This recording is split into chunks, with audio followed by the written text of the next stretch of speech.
Yo, people, welcome back to the YouTube channel. You already know what time it is. It's time for another all-you-can-eat Chelsea episode 190, and we are fresh off another win. We are back to winning ways, not only at Stamford Bridge at home, but also in the Premier League after 2 consecutive games, drop points. And we said this was going to be a big game. We said this was a must-win game because we got some big rivals coming up in the next 2.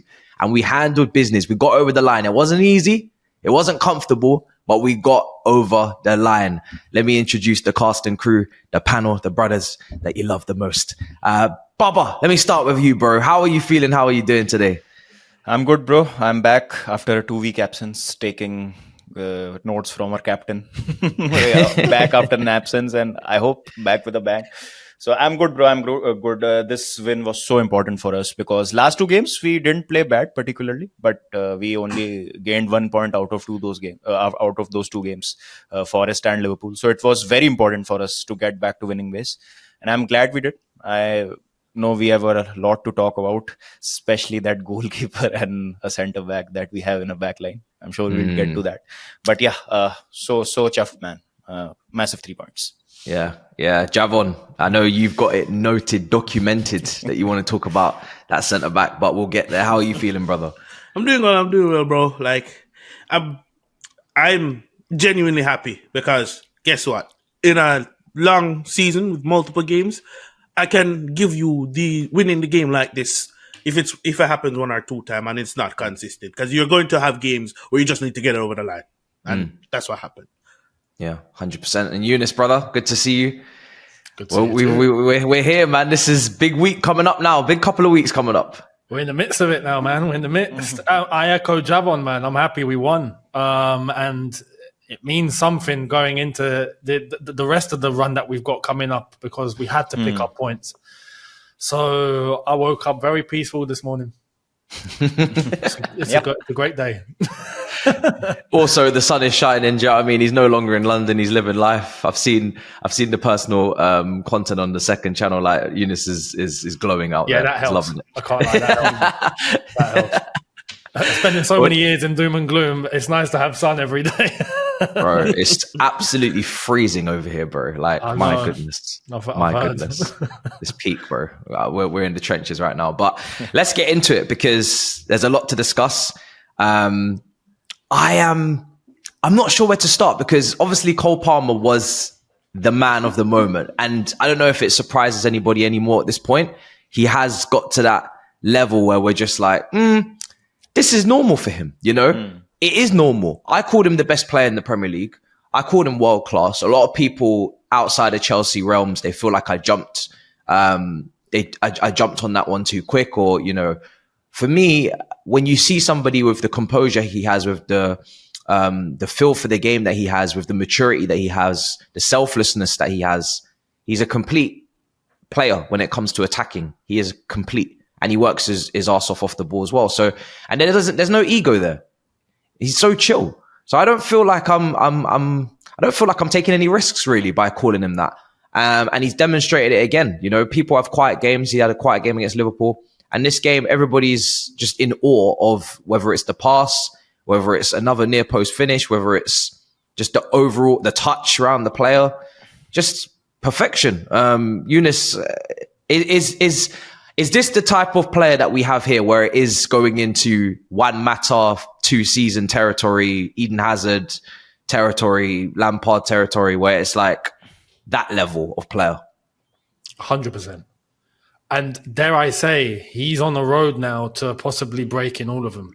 If he keeps going and he does it year in, year out, this could be mad.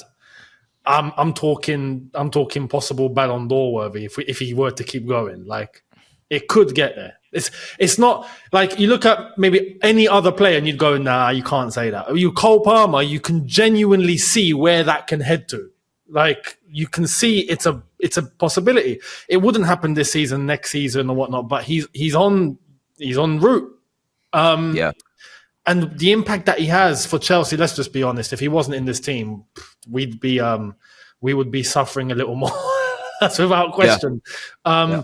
He's the thing about Cole Palmer. He doesn't look like he's trying. You know that we had it with Eden Hazard where we knew he wasn't trying. Like with Cole Palmer, he just doesn't look like he's trying, but he is, and he just pulls it off just with ease and with class. Hard off the ball. That's something. It's the thing. You can see like he is actually giving what he's got to give, but he does things so naturally, man. I can't get over that pass into Pedro Neto yesterday. I saw that. I'm like, how the hell did you see that? Like, you know, it's easy to. I think this is important. It's easy to criticize when you see someone do something wrong and whatnot. But when you see someone blow your mind, right, you got to really like take it to that level and say like, he stopped my mind when he made that pass. How did you pick him out? How did you notice that? How did you see him? How did you get the weight so perfect? How did you from 70 yards or something deep? It's just it's magnificent. He's just an immense player, and he's continuing to grow. So I'm looking forward to seeing what he's going to do by the end of this season. He'll definitely be up there with some of the top goal scorers, I think. Again, I think going into next season, the season after, I'm looking forward to his career. I think he's going to be absolutely class. Absolutely class, man. Yeah. Signing him onto that new contract again is looking like an absolute masterstroke from this ownership because when we did it initially, I said, well, you know what? He deserves a pay rise. He's the one player that performed to a world-class level last season. But now I'm also thinking, yeah, those extra years, I'm gonna enjoy that because it just locks him down further. And Baba, I mean, World Cup, not this summer, the summer after. Thomas Tuchel in charge, England with a real chance, Chelsea potential title challenge because that's what it's got to be really. It could be very much a Ballon d'Or, contending campaign. If I think the only thing that stops him from being in that conversation is the club. Everyone around him. Yeah, can they play to his level? Can they win the trophies he warrants to win? Yep. Bro, I actually don't want to get too ahead of myself. Like when these conversations are going on, who's the best player / best young player in the world right now? People mention Yamal, Musiala, Vinicius, all of these. I'm like, okay, I agree with you. I want Cole Palmer to be under the radar. I want him to keep a low profile, keep on doing what he's doing because I don't want to, involve Cole Palmer in this best player in the world debate right now. Because I know those debates are irrelevant until we win something big. And for Palmer to win a Ballon d'Or while being in Chelsea, we need to win a lot. And we need to win everything. It's not like you are a Real Madrid player or you are a Man City player. If you even win the league, you've got a really good chance of winning the Ballon d'Or. If you are in the top 3 of Ballon d'Or, even if you win the league and you don't do anything in the international tournaments and whatnot. So I see Thomas Tuchel in England is a different prospect to be excited about because I would like to see what brave decisions he's going to make because the problem with England has always been which star do I drop with the manager? Like I have to fit all of these players. I cannot drop a star and keep one on the bench and keep one in the 11. So is it going to be Bellingham? Is it going to be Cole Palmer? We'll see that when he becomes the coach in January. But yeah, man, see, when we talk about players being uncoachable, we talk about that in a negative sense, that he's so bad you cannot coach him. Palmer is uncoachable in the positive sense. Like you cannot coach these things, what he does. Yeah. It is very instinctive. And you have to give credit to the manager because what we learned about Maresca was he has got set patterns of play. Every player knows his role perfectly. So we were all concerned about will Palmer get that freedom that Pochettino gave him? And will he be able to do the business or will he be confined to a certain role and, do this, do that, not be himself? Credit to the manager. He's given him the complete freedom. You run the show. Absolutely. You are, Drogbaba. You are, man. Keep it up. Yes. Thank you.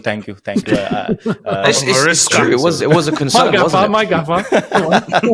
His positional versatility, I think we've spoken about it a couple of weeks ago, but his positional versatility is ridiculous because it doesn't matter what part of the pitch he's in, he can affect the game. There was moments yesterday where he's picking up the ball on the left side.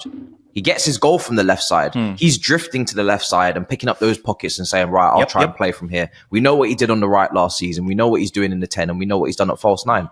And then when he drops deeper into the midfield, we know now that long range pass that he showed yesterday is in his locker as well. So it's like he's just complete. He's got Lampard's goal scoring with David Silva's, flair and passing, and Fabregas's deep play, and then the dribbling, because he's taking a touch and sending someone that way, and he's going this way. He's such a good near post finisher, man. Like anything he hits at the near post is a goal almost every time.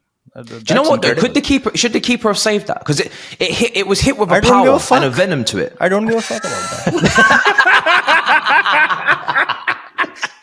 I love Mama, bro. Did I care? He was like, did I care? It went in.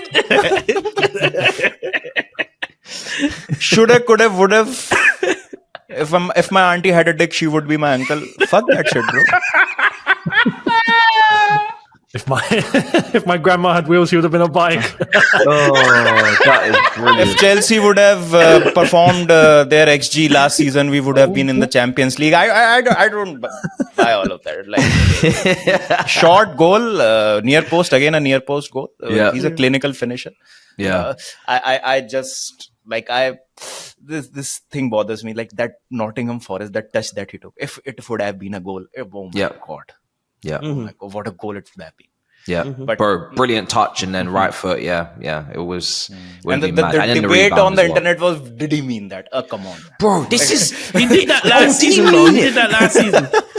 He did it last season, Javon. You're right. He did it again yesterday. Did he mean it? No. What you should be asking is this his signature dish? This is his signature dish. You know, when I was saying it yesterday, but Hazard used to receive the ball back heel, first touch, and then off he goes. Yep. This is Palmer's signature dish. The ball comes into him, you think, oh, you got a chance, and then just pop it, and then just keep going. You know how embarrassing that shit is? Oh, it's bad. I think the Hazard turn wasn't as bad. Coquelin because anyone could do that. Yeah. Like, you can get spun. Jackson's spinning people. But that touch to just bait you in and then just leave you there and go is nasty work. Bro, the day he does it and does a little look back, I'm losing it. Don't. It's like, bye. He would actually do that as well. Like, Cole Palmer is that guy. I think it will come. He'll do it. Where are you going? Yeah.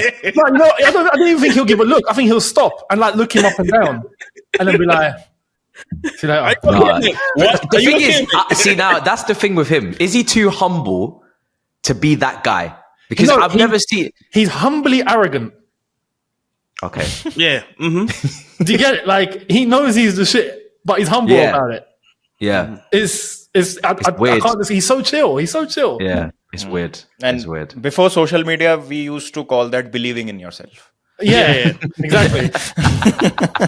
backing yourself to do the business, right? Yeah, like, you know how good you are, but you have to be like, downplay it. So yeah. Two things here regarding that. Regarding the goal, I think the power just beat the keeper. Yeah, you know, when the shot is so venomous, you can get a hand on it, but you just can't stop it because of the trajectory and the speed of it. Yeah. Hey, winning. And another thing with Cole Palmer being world class, I 100% agree with Baba. Yes, when it's happening and you're all hyped up in the emotion, you're like, come on, how can you not say he's world class? But the reality is when playing in England, when playing in the Premier League, you have to have an outstanding season where you're shown world stage, if that makes sense, where you're in the Champions League, the best competition for club football in Europe, and you're doing the same thing. You're competing at the top echelon of the Premier League, where it's not a debate, it's not maybe Chelsea. No, it's definitely Chelsea are in the title run, and you're picking up trophies, cup trophies, and you're doing this magic all over the world where you're seen globally. You know, So that's why most people are going to even question if he's world class. While we know the truth because we're privy to it, week in, week out, it's still yet to be seen by the rest of the world, and I can't fault him for that. I can't fault him or the other people for thinking that. Just one more point to add to that before we move on to the next topic. Every world class player, every good player that we've seen has had a really good sidekick and a second fiddle. Like without that, that player would not be the player that they have become, or Jackson is playing that role so well. Like, he is a perfect second fiddle for Palmer. Like, even that goal that got ruled out, right? That offside. the way Jackson turns and gives that pass and the nonchalant finish, like I was like, what the like he just rolled it into the net. So like Jackson Palmer link up has become almost telepathic. At times you could see that they know where the other guy is, and that is what Drogba is, Lampard. Yep. Okay, bro, please, calm. I'm on my shit today. I'm on my shit today. Calm down, please, brother, calm down, please. Please calm down. I don't want to. Let's win something first. See, let's win something serious first. I don't for this conversation. I don't want people to think when Baba said second fiddle is a disrespect, because Jackson is a brilliant player in his own right. I just think that partnership goes both ways. I think they combined for 85 or 87 goals or something like that. Goal contributions for the team so far, and it's been a season and a quarter. It's brilliant. The only thing I'm begging is another attacker. Please step up and join them. I'm tired of that. I think Neto will be that guy in the longer run. He should be. I do not care who it is, and I'm a Madueke fan. Like Baba says, I don't give a fuck. I don't care who it is. I need another attacker to step up. Give us a 3 that we can rely on, because it's not. There's going to be days where Palmer is marked out. Jackson's maybe not on it. We need to get some level of quality and consistency from someone else, where it's just too much. It's too much of a headache for oppositions to try and deal with. Is Neto better on the left or the right? It was nice question. on the left. Good question. Tough to know, isn't it? I think he's been training at left. That's what It seems It's like the same it. question we're going to ask of Sancho, because Sancho can play on the right, and we haven't seen it yet. But Well, yeah, I mean, we can only judge his time at United. Overall, Sancho on the left for Chelsea has been much better than on the right for United. That's a given. Pedro Neto, we've known to play on the right really well, but since he's come to Chelsea, he's played better on the left. It's tough. And then he had a run of games last season for Wolves where he played off the left too. Yeah. So his crossing is so good. Yeah, perfect. Finally, Yeah. someone that can beat the first man. Yeah. If we can become more aerially dominant in general, obviously, but also just in open play, his crossing will come in serious handy. Even Madueke's right foot cross as well was good, which is I'm nice to telling see. you, that he's Neto worked is on that. teaching him something. Keep it up, Neto. Yeah. I do want to talk on 2 players that I feel like need a lot of praise and attention on this. Caicedo and James. And I don't know where you want to start, Younes or Baba, because me and Javon kind of spoke about it yesterday on the live. But James, wow. bro, fit Reece James is the best right back in the league. I'm not. Oh, you see, you're not playing now. What about you? Why don't you calm down? Why don't you calm down? Fit Reece James. Fit is the prefix. Fit is the prefix. Fit Reece James is the best. See, it's not like Reece James. It's his second season or the debut season. We've seen like 21-22 Reece James. The second season, the first full season of Thomas. He was insane, bro. Like what he used to do was insane. The explosion that he provides. I don't know if you guys had discussed this, but I could not understand the tactic yesterday of him being on the left and Gusto being on the right. I also missed the first half of the game. I get it now. I do get it now. But yeah. Later on, I got it. In the second half, I got it. But I think, see, he is league above any other player that we have in the terms of defenders that we've got. He's so versatile. I think you can invert him. You can play him as a centre back, left back. He played yesterday. Right back is like those 50 minutes against Liverpool. He was really awesome. Didn't commit a single mistake, and the clearances that he made yesterday in the corner, the last gasp defending that he did, saved us a couple of times on the goal line as well. He's a tank. Like physically, he's a monster. So Newcastle, I think, is one of the most physical midfields and most physical teams as a whole. If you talk about this league, right? So he held his own, and more than that, I think he was one of our best players yesterday. And see, it's this about Reece James. Like we've all been very frustrated about his injury. There was never a question about his ability, bro. Never ever did we say something bad about, he is a bit off with his crosses, or he does not like to fancy a shot, or he gets very sus in one-on-one situations.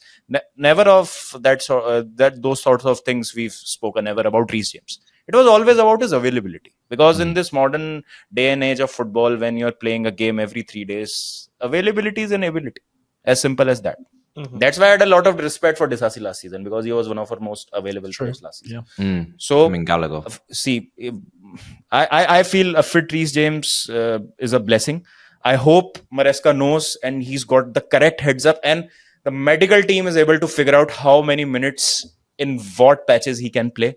Yeah. And if he played 90 minutes yesterday last night, it means that he's now fit and can play at least one game per week. Lavia, I think, is still about to hit that spot in terms of his fitness where he plays 90 minutes consistently. I don't see Reece James playing in the midweek. He shouldn't even touch that midweek game. Yep.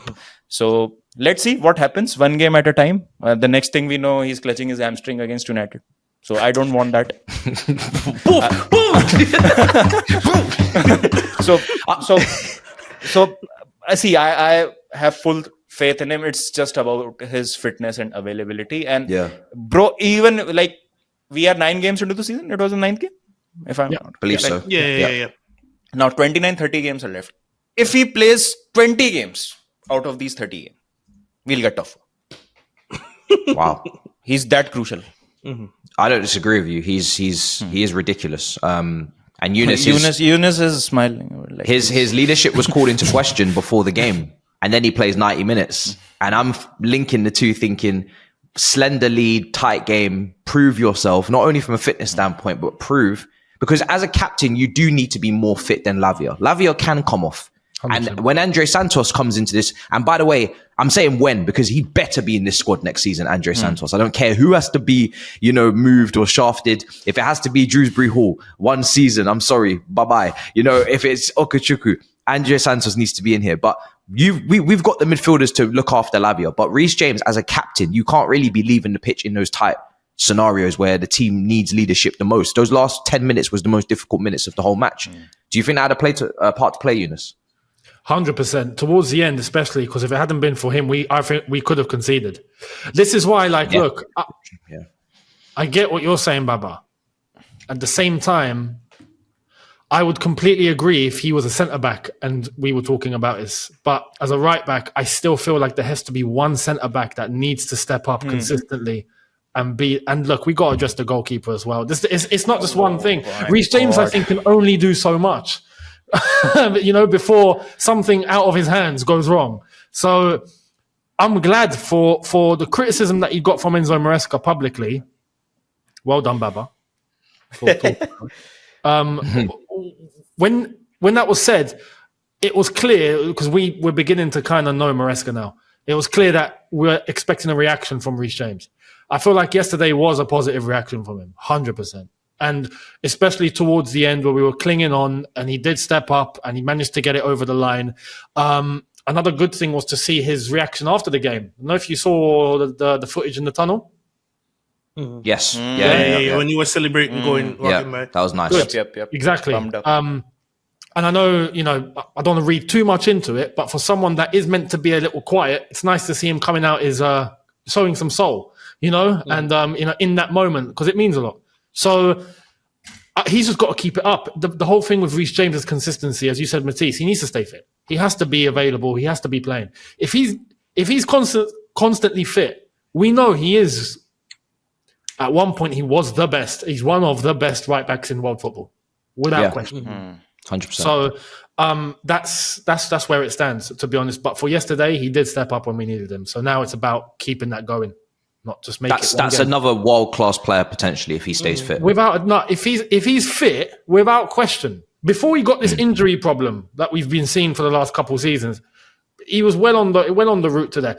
We're already hearing about Real Madrid being interested in Reece James. We already knew where it was going. Liverpool fans. We were first. Yeah, Liverpool fans. We were first. And now, if anything, it is kind of nice that he's not quite fit enough for Real Madrid. So you take Trent and then let us build up our boy and then we go from there. Because he's had some issues and Real Madrid don't need that. They don't need to manage that fitness. It's very difficult, very tricky. You focus on Trent. But yeah, like I'm collecting world-class players like Infinity Stones. So that's why I had to name the first 2 world-class players. I'm like, okay, that's 1 and that's 2. Okay, cool. I've got 2 now. Who's next? Let's Who see if wants I to can get step up 5. next? Caicedo. Caicedo, you next? Caicedo. Come through. Talk to me. Talk to me, Caicedo. What are we saying? Because that was his statistics after the game were mad again. Like he's coming of age, I'd say he is. Bro, he's been the most consistent player apart from Palmer and Jackson. If you those 2 players have really put on a show. Caicedo has been a monster, man. Like the way he defended that Isak goal when Fofana was trying his hard to concede a goal.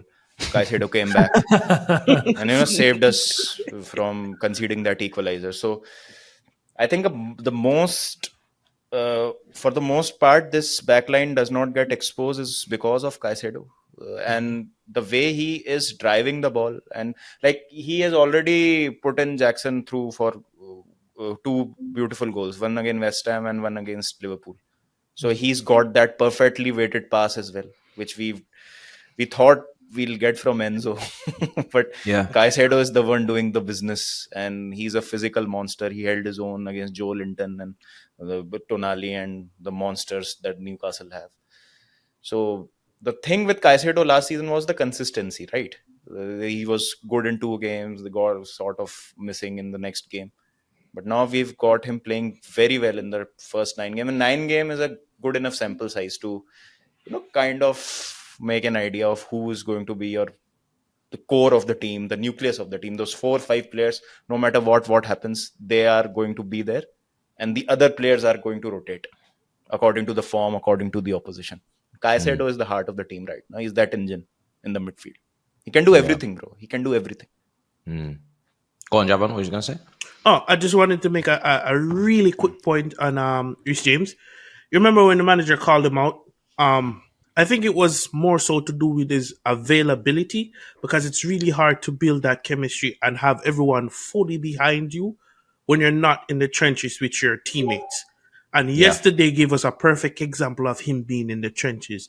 The example is him making those goal line clearances, making that header to go over the top, and really fighting for those 3 points. There was a scene where he's on the floor, completely gassed out after stopping it, and Levi Cole just picks him up. We got this, brother. 10 more minutes, 3 more minutes, and we see this game out. Look what happened at the final whistle. Shout out to my channel. Look what happened at the final whistle yesterday. People ran onto the pitch. They were celebrating. I think half of that emotion goes with the performances Reece James put in defensively, and him finally being there to be in the trenches with the boys. So that's going to carry weight when he's saying anything off the pitch and on the pitch. Yeah, because otherwise there's a lot of talking, but it's not enough action. Yeah.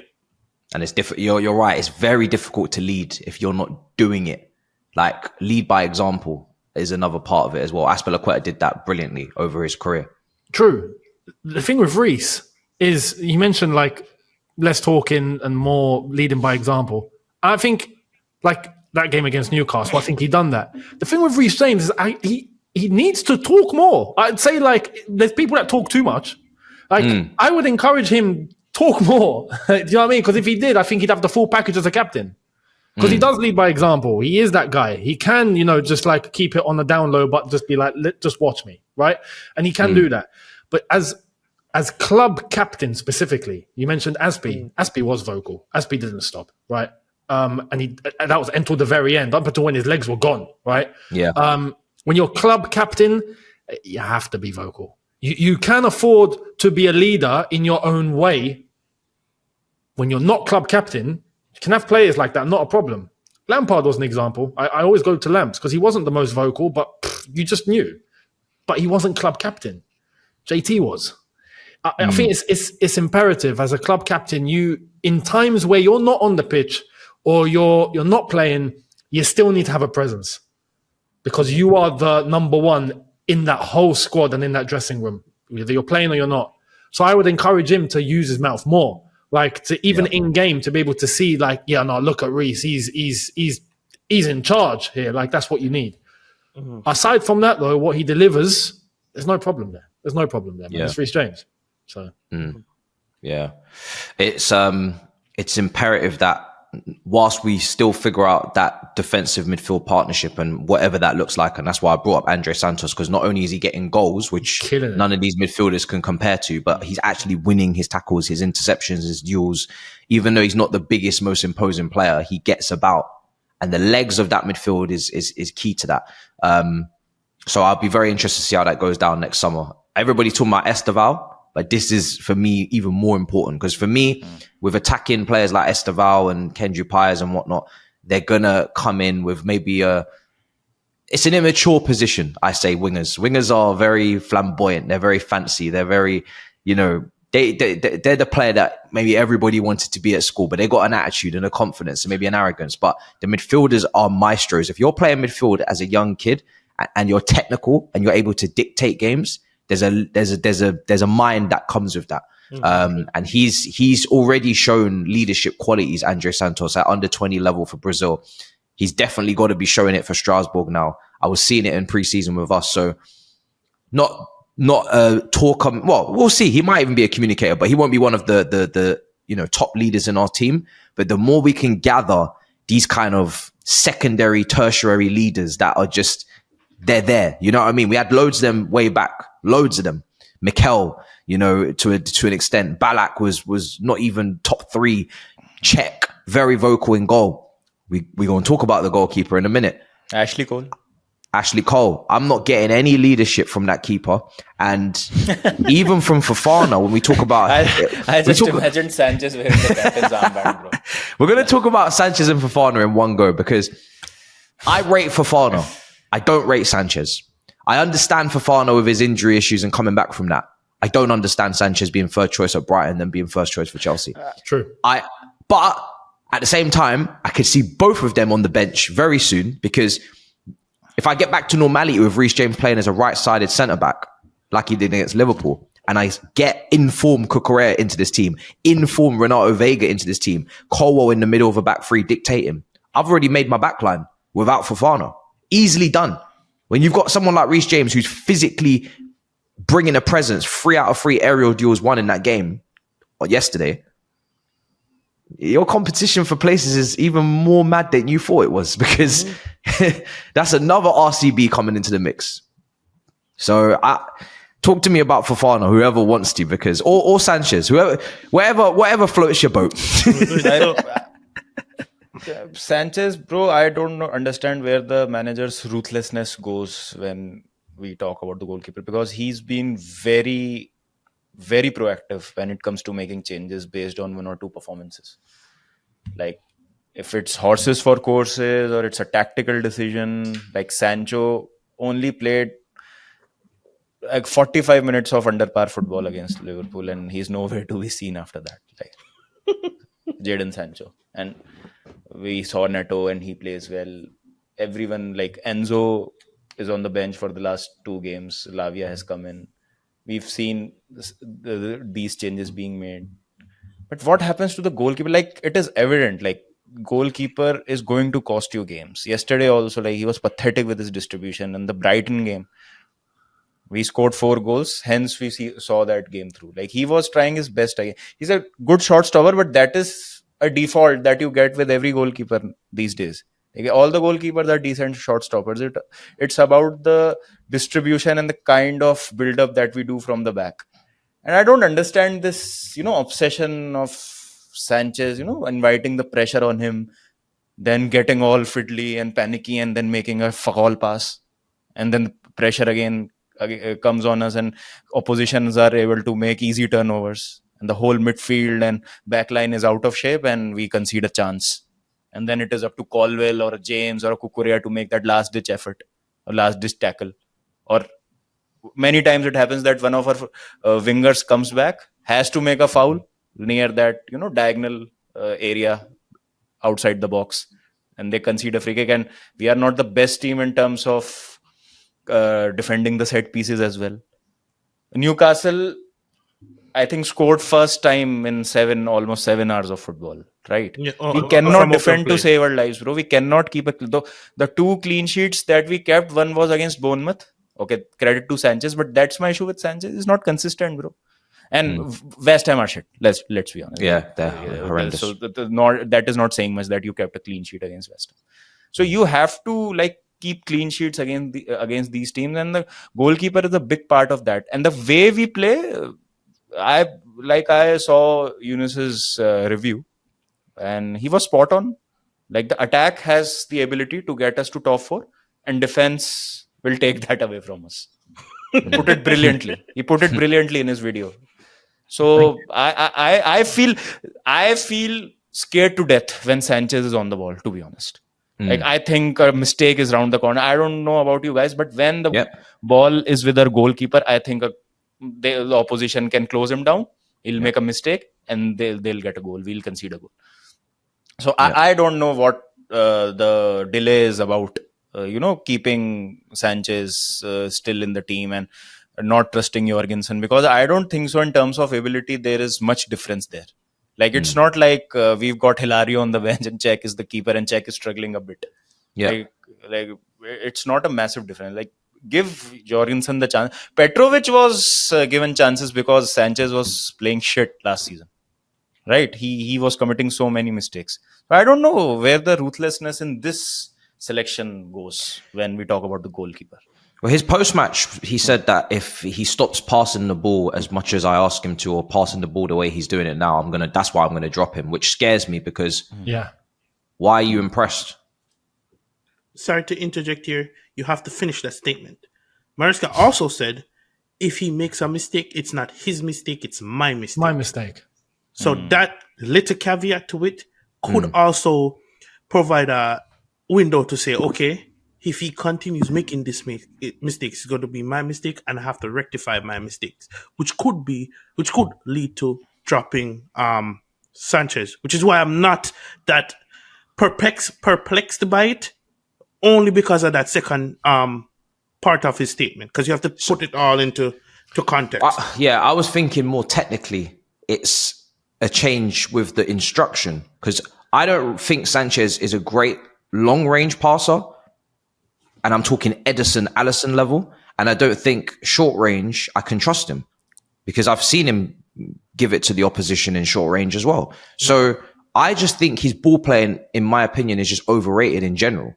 Yeah, short and long, and especially when your shot stopping's there, your cross collection is not really. Again, it's not what I've watched growing up. Courtois, Petr Cech level, the creme de la creme, dominating your box. We concede set pieces partly because we are physically weak, partly because maybe we don't concentrate, partly because our keeper can't claim crosses. Because if your keeper can claim crosses, a lot of those set pieces will be cut out.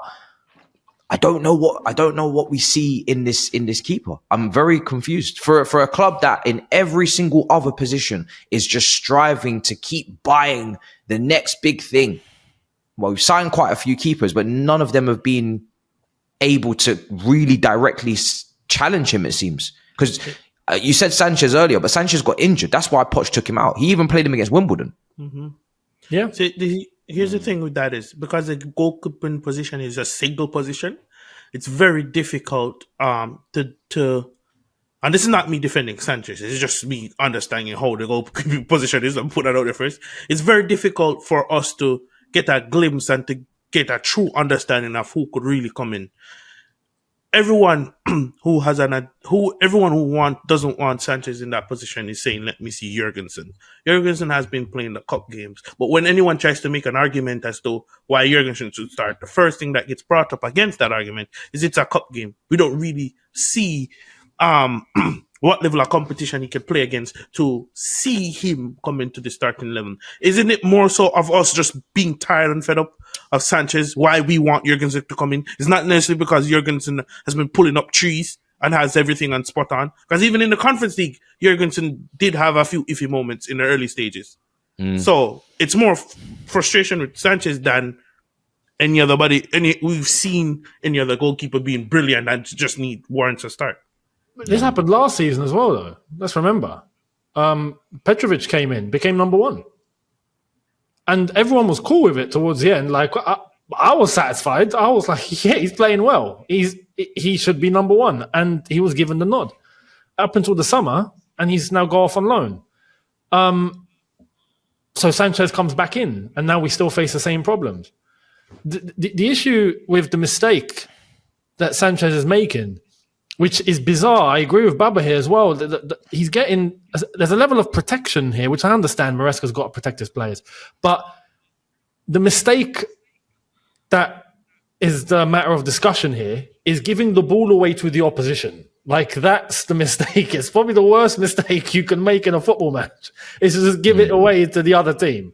The only thing I think that tops that is scoring an own goal. So when it comes to, and if he does that, then it's game over. But if we've got, and this does go to recruitment as well. We've got 9 goalkeepers that are registered at Chelsea Football Club as a whole, right? And some of them are young up and comers. We signed Slanina, like he's gone off. We got Mike Penders. There we are. Thank you. Penders, yeah, Belgium. Who is being labelled like the next? He's been scouted. Apparently, he's been labelled the next Courtois. And this, I don't want to, fling names at someone like him who hasn't really played yet. But if that's the case, well, let's hopefully see what he's about. But this Sanchez experiment is nothing short of an experiment that's failed. Simple as that. His third choice at Brighton, he should never have been a number one at Chelsea. Never. Yeah, facts. And I just hope that we're not stubborn enough to not address this next summer. Bro, because I've been defending Sanchez, I've said, you know what? Maybe it's a decision-making thing, because we can't lie. We've seen games in the past where his distribution has been on point. Some of the passes he's played has got us on a quick counter, got us ticking up field, and I've been defending him, saying, hey, so maybe it's just a decision-making thing. If we give leeway to other players, we can maybe, work with it as long as we keep winning games. But these last few games, bro, I don't even think it's decision-making. I think his confidence is taking a knock because some of the players in defense are having words with him, and you can visibly see it on the pitch. So, yeah, he's always had a bozo gene for me. When I was watching him at Brighton as well, he's always had a bozo gene. Yeah, he did. Yeah, and it's very rare that I see when you see a player's got a bozo gene, it's usually there for life. They have a gene. It's genetic. It's DNA. You can't really get rid of it. And I don't know with him. I just think we've got obsessed with Brighton so much to a point where we've forgotten there's a certain standard that is needed in that position. That position is meant to save you 10, 15 points. And even they dropped him. So. Yeah, I think it's one of those positions I don't play with, and I don't really look at developing players for this position. When was the last time an academy goalkeeper come out of our system? You don't develop goalkeepers. You get the best in class, and you get points. That's what you do, really. You don't really look to develop a keeper because that is costly. That is season defining. It's not a position that someone else can cover or someone else can carry the workload. If a shot is coming towards goal, you are the only person with a pair of hands on the pitch to stop it. And if you don't, we have conceded a whole arse goal. That's it. That's all there is to it. Listen, this position is the hardest to analyze because that's why they got goalkeeping coaches and specialized staff. But it's also, for me, very black and white. You're either good or you're not. And if you're not good, get out the goal. It's simple as that. You know what I mean? That's just how I see it. What about Fofana, people? How do we feel about Fofana? I'm not confident about him, bro. He makes so many mistakes. Yeah, I'm not Bournemouth penalty was his mistake. Yesterday, Isak chance was his mistake. Yeah. I don't know if he tries too hard sometimes, it seems. He nearly broke his knee again yesterday doing that. Yeah. What do you guys feel? Don't you guys feel like he's too erratic and he just needs to dial it back a bit? Yeah. But I think he's being like that to make up and compensate for the fact that he's not strong. Yes, I agree. He's very weak. Not weak, sorry, but he's not. When you look at him as a centre back, I said this the other day. You're not scared of him. Like if I was a striker or any player in general going in a duel with him, I wouldn't be scared. He's quick. He's nimble. He's not brilliant on the ball. He's like good, but he's not Reece James. Renato Vega is even better on the ball for me. Cucurella is looking great on the ball. Like I wouldn't put him in that category of players for us on the ball. Colwell, obviously, Badiashile, when he's at his best. I wouldn't put him in that category of passer, line breaker. And he's just not. I don't know, man. Because at Leicester, he's a back three kind of a centre back, like a guy who plays as a right centre back in your back three, right? Or a central centre back, something like that. Like I don't know. I still think there's things missing with him that he had at Leicester before that injury, and he hasn't had it since. Do you think he could get it back with consistent game time? That's maybe what they're doing with him. Yeah, just giving him consistent game time to try and get him back to that level. Because when he was at Leicester, he was brilliant. Yeah, he really was. I think it's his physical level. It's exactly what you guys are saying here. He spent so much time out that to get back to what he was before he started getting injured regularly is going to take quite a while. I feel like. I know. With this, sorry, I feel like I don't want to say it, but I feel like it's more likely he'll get injured again than actually get back to that level. That's how it's feeling right now. It's yeah. The thing is, I know that there's certain nuances to this game when you're playing at a high level that you can only get from playing in game. Even if you're world class, you have to get back, especially when you've had back to back, see career defining injuries that he has had.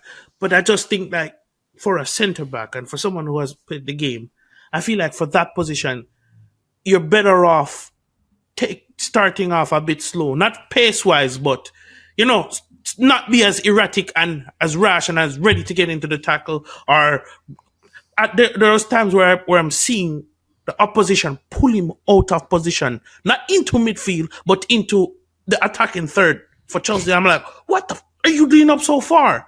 Right? And for me, I want the best version of Fofana, but for me, I really think that comes with dialing it back a bit and calming down and knowing when to pick your poison, basically, knowing when to step, knowing when to get that fired up and just keep it calm. Because if you're not level-headed at the back, Sanchez is not level-headed at the back, what are we supposed to do? That's two at the back line. Our biggest loss since Hazard was Rudiger. True. That's the type of centre-back you need alongside a Colwell. That's the type of centre-back you need alongside Fofana. I feel like we don't have the centre-back that we need to partner, for now. Long term, these guys could be, brilliant partnerships, we'll see. But there's an element of leadership, an element of experience, an element of quality, and real just overpowering, because even with Colwell, we saw against Liverpool, he can be overpowered. Obviously, he's still physically at times, fragile. Our defense can be breached at any moment. If the right attacker with the right aggression and the right attitude comes up at our centre-backs, they can be breached. They might be technically nice or they might look good, but they can be breached. They can be bullied still to this day. And when we take our set pieces, I always say when you take attacking set pieces, defensive set pieces is maybe the coach has got to get involved, the marking, the goalkeeper. But attacking set pieces is purely down to your ability in the air, your leap, your aggression, and your mindset. And for me, whenever we take an attacking set piece, a corner, I just look at everybody in that box. Chitter chatter. You lot don't have a hope in hell of converting this set piece. And the only two defenders that I look at that can convert from set pieces is Badiashile and Disasi. And they're both not even in the squad. So I just know Fofana's not scoring from a corner. I know Colwell's not scoring from a corner. And that is quite alarming considering Gabriel, Saliba's out there. Van Dijk converted the other day. Like Stones is doing it at City. This is part of the difference between being up there and being where we are, because we're fragile. We're fragile. Here's the thing, Matisse. While I agree with you, I still can't go in on that point because you know why? You know what's pissing me off?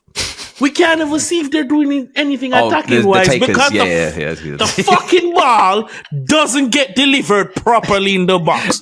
You tell me. All right, we go from a situation where, okay, we're beating the first man now. But you're telling me you put in... we put in so much in... I can excuse two of your first two corners being in swinging crosses. But you're telling me you're having 4 or 5 corners and every single one of them are in swinging crosses to the keeper? At what point do you say, fuck it, the in swinging crosses are not working. Let's try some out swinging crosses. What? It's like a copy and paste for each corner yesterday. It was driving me nuts. We're gonna get no change. We didn't even do a short corner, bro. It's so frustrating. You know what that is? What it feels like it is. It feels like when players just hit the ball. Like they know I'm about to cross, but there's no awareness whatsoever. Where in the box, who's running in, where am I going to deliver this to? That's normally thought out in training, and that's normally a rhythm that you come up with. That's normally something that you come up when you've got a certain level of chemistry. Like you should be able to know exactly where in the box you're aiming for. It just feels like they hit it. Oh, just hit it. Just get it to the box. And then more times than not, we don't even beat the first man. It's not that's honestly not good enough. And we brought in a set piece coach, didn't we? Like, what's going on there then? Yeah, and I don't. That's the thing. The set piece coach is supposed to come in and position these players on where to go, when to start your run. But he must be doing that. If you're going to be running, and that's what I'm saying. If the cross itself is not have quality for us to see where these players are positioned, who's making that late run to kind of head the ball and meet the ball. I agree with you because obviously the taking's been ridiculous recently, whether it was Enzo before, Palmer. But I still believe man to man up against Byrne, Fabian Sarr, Joe Linton, Brinigan Rice, Tonali, Livramento, we don't stand a hope in hell. So I would rather us now, we take it short, humble ourselves and be aware of our limitations. And because we are one of the top teams in open play chances created, right? We are one of the worst teams from set pieces. This is factual. And it's not going to sway because of a set piece coach. It's not going to sway. We're not going to go from 18th, 17th to like 3rd, 2nd. It's not going to happen. The profiles are on that pitch. They are clear as day, not able to compete from a physical standpoint in the air. It is not going to happen. So unless we're not going to do this. We're not going to play Disasi and Badiashile for these reasons, or, we're not going to see a backline in the Premier League unless we've got injuries of Badiashile, Disasi, Renato Vega, Reece James. Then maybe then you might get yourselves into mid-table or, 8th, 9th on the set pieces. But with the profiles that we play, the people that are on that pitch, no chance. No chance. True.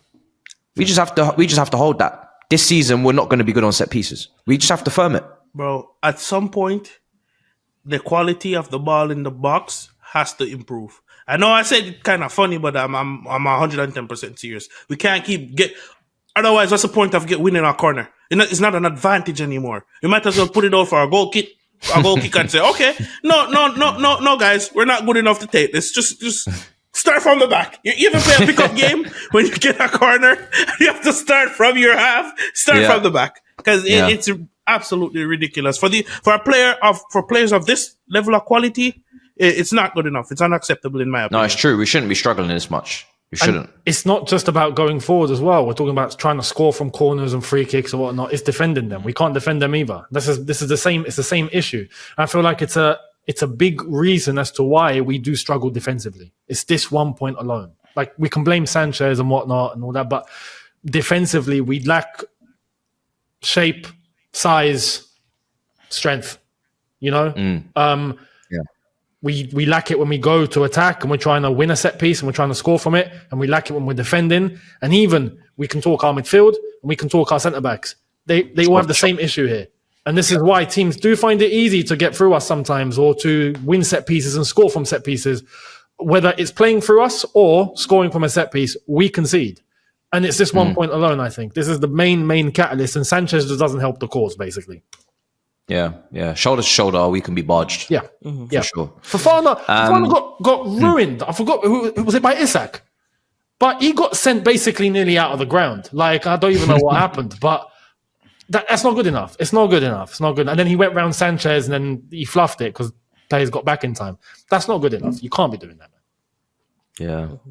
Yeah. Any more points people want to make before we wrap up? Because I've got to take my winning feeling to the rivals now. You're the only 3-point collector this week, aren't you? Well, Man City, but they don't count. So yeah. Last thing I want to say is Mudryk is looking confident now.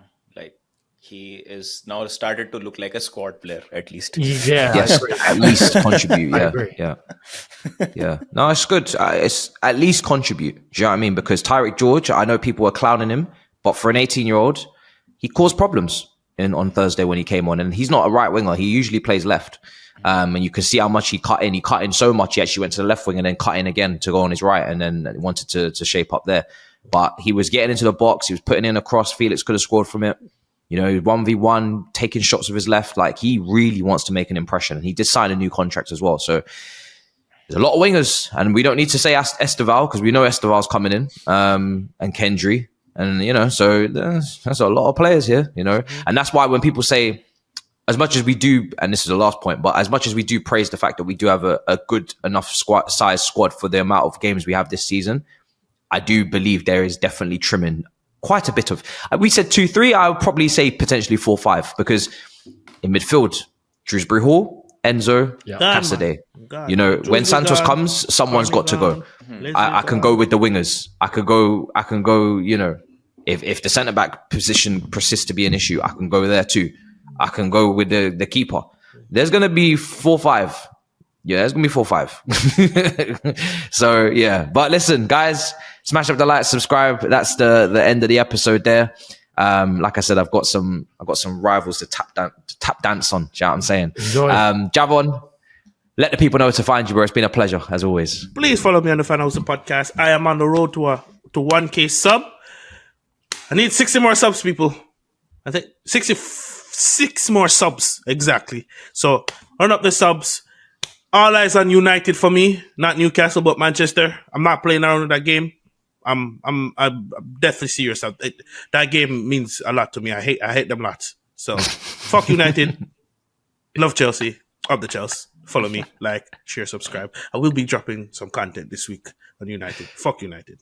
Have a wonderful Younes, let the people know to find you, bro. Pleasure as always. Absolutely, man. Same place, Younes Talks Football. I'll give my thoughts on things as they're materializing later. Preview for Newcastle away tomorrow, and then we go to Newcastle away. Hopefully we can get ourselves into quarterfinal if we beat Newcastle. Indeed. So fingers crossed. And then on to United. And I share Javon's sentiment. And Baba, let the people know where to find you, bro. Pleasure, as always. Top show, man. Same place as always. Drogbaba will be doing all the same things that Younes just spoke of, and a bit more La Liga and Ballon d'Or. My thoughts on the Ballon d'Or winner as well. We'll get to know who was the best player in 2024 in a few hours. So yeah, we'll talk about that, and can't wait for the game on the Sunday. And I completely agree with Javon on what he said in the last one. Well, there you have it, guys. Smash up the likes, make sure you subscribe, and we'll see you guys next time. In a bit, people. Peace. Peace.